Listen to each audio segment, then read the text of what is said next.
सन्चै हुनुहुन्छ? सन्चै छु।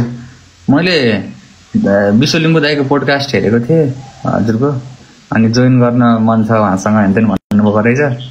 आइसकेको म चाहिँ लागि पहिलेदेखि जोइन गर्ने भनेको, अनि हजुर त अब राति आउनुहुन्छ नि त। हजुर हजुर। अनि त्यही भएर म कहिले पनि यतिर आउँदिनँ, म सुतिसकेको हुन्छु यो टाइममा।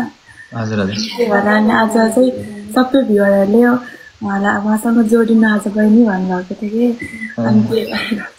ठिक छ। कहाँ बस्नुहुन्छ हजुर अहिले? भक्तपुरमा।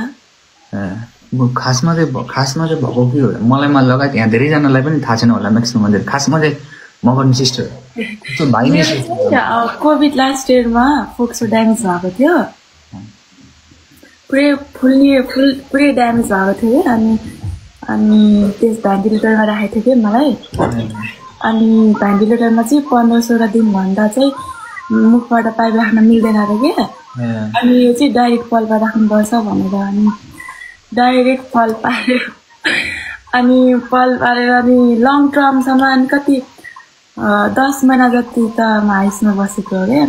अनि लङ टर्म भेन्टिलेटर भएर चाहिँ अहिले सास फेर्ने नली सुकेको छ। त्यही सास फेर्ने नलीमा प्रब्लम हो क्या अहिले मेरो। बिस्तारै बोल्नुहोस् सिस्टर, बिस्तारै बोल्नुहोस्। को बस्नुहुन्छ हजुर फ्यामिली चाहिँ?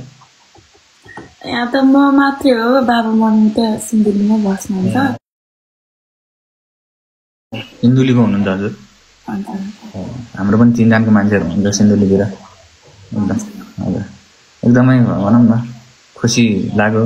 अब बिहानतिर भिडियो देखेको, अहिले बेलुकातिर जोइन हुन पाउँदाखेरि एकदमै खुसी। हजुरसँग मैले पहिलादेखि नै जोइन गर्नु भनेको, त्यतिकै टाइम पनि मिलेन।